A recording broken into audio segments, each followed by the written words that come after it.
वैसे मुझे पूरा विश्वास है कि एक न एक दिन सुगौली को अनुमंडल का दर्जा मिलेगा और रघुनाथपुर को प्रखंड का भी दर्जा मिलेगा। मेरी जब सरकार बनेगी तो सुगौली को अनुमंडल का दर्जा दिया जाएगा। जहाँ तक मुझे जानकारी मिली है कि नसरीन अली जी जो है रोशन कुमार के ऊपर हाथ भी चला दिए थे, जो बिल्कुल ही अशोभनीय है। ऐसा नहीं होना चाहिए। इस बार भी सुगौली में सामूहिक रूप से पूजा करने की तैयारी चल रही है, बहुत जोरों शोरों से है और बहुत बढ़िया ढंग से पूजा हम लोग इस बार भी करेंगे। अगर सुगौली अनुमंडल बनता है तो समझिए कि यहाँ रेफरल हॉस्पिटल होगा, 10-10 MBBS डॉक्टर होंगे, लोगों की सुविधाएं बढ़ जाएंगी। जन जागरण मंच सुगौली के सचिव मधुरेंद्र कुमार जी के पास अभी बैठे हैं।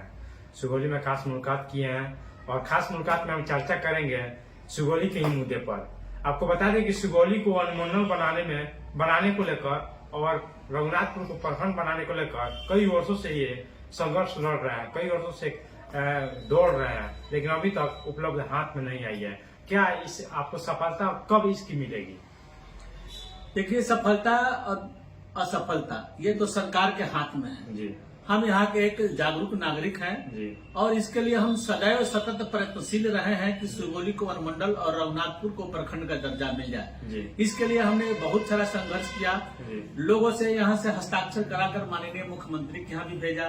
मुख्यमंत्री जी भी इसको संज्ञान में लिए और उस संज्ञान के आधार पर जिला कलेक्ट्रेट से इसका सारा रिपोर्ट यहाँ से बाहर पटना भेजा जा चुका है।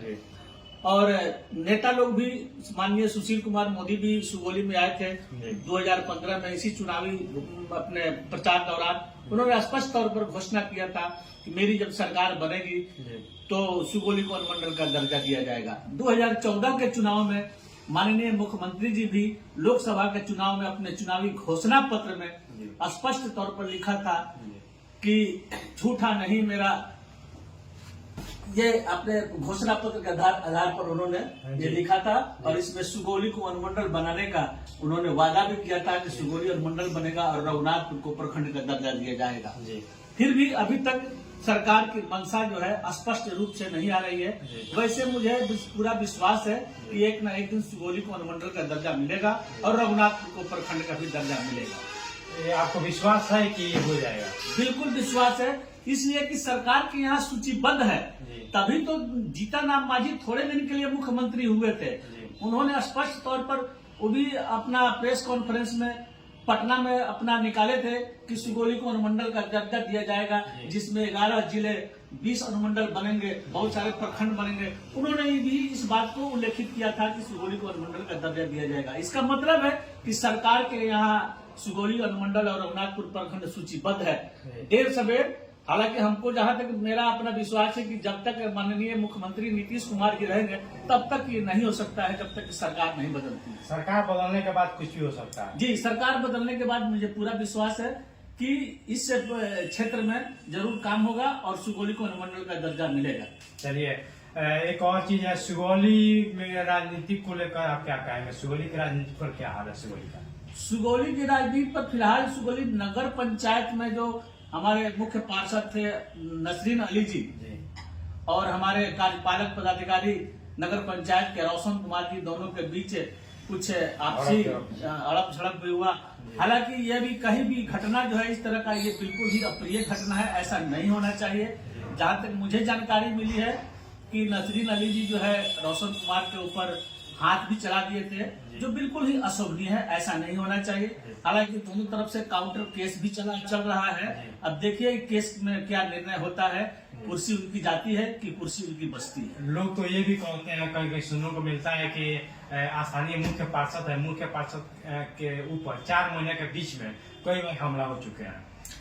नहीं, ऐसा मुझे नहीं लगता है। हो सकता है कि मतलब ऐसा हो भी सकता है, लेकिन हमको ऐसा नहीं लगता है कि नहीं इस तरह का हमला नहीं हुआ होगा। ये बनावटी रूप से ये सब बताया गया है। चलिए, तो बात ये भी कर लेते हैं कि जो अभी मुख्य पार्षद बदले हैं तो क्या क्या नया सिस्टम आया है सुगौली में? अभी तक तो हमको कोई नया सिस्टम नहीं लग रहा है जी। हाँ, हमको एक दिन उनका अभियान चला था इंक्रोचमेंट हटाने का सड़क का, मुझे बड़ी प्रसन्नता हुई कि चलिए इंक्रोचमेंट हटेगा, लेकिन सिर्फ माइकिंग हुआ और थोड़ा बहुत जो है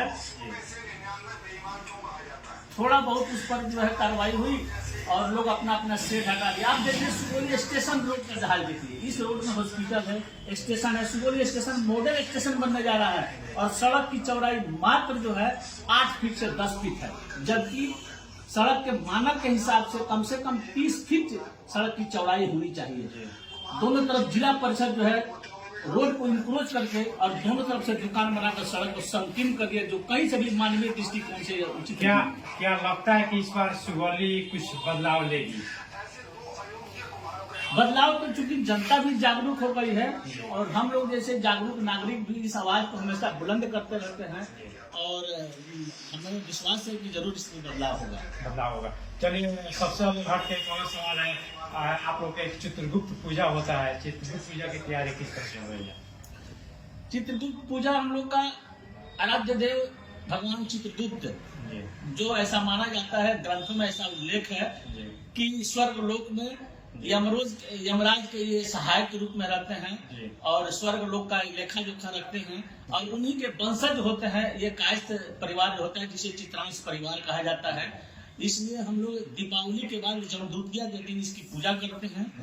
तो इस बार पिछले साल भी हम लोग पूजा किए थे सामूहिक रूप से और इस बार भी सुगौली में सामूहिक रूप से पूजा करने की तैयारी चल रही है, बहुत जोरों शोरों से है और बहुत बढ़िया ढंग से पूजा हम लोग इस बार भी करेंगे।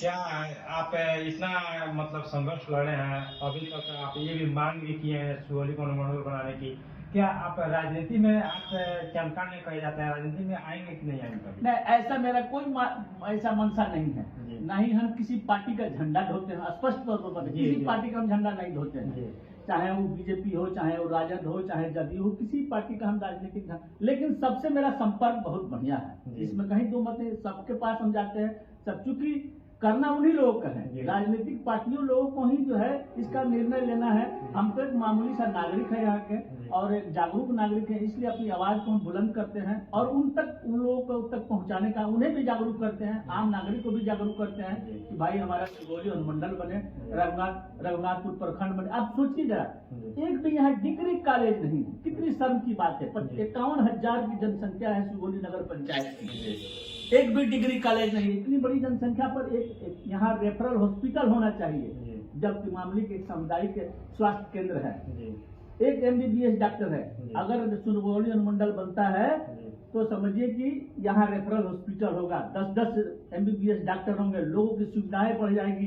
बच्चियां आज मोतिहारी, बेतिया, रक्सौल पढ़ने के लिए, ग्रेजुएशन की पढ़ाई करने के लिए मजबूर है। आज अनुमंडल बनता है तो यहाँ डिग्री कॉलेज भी हो जाएगा।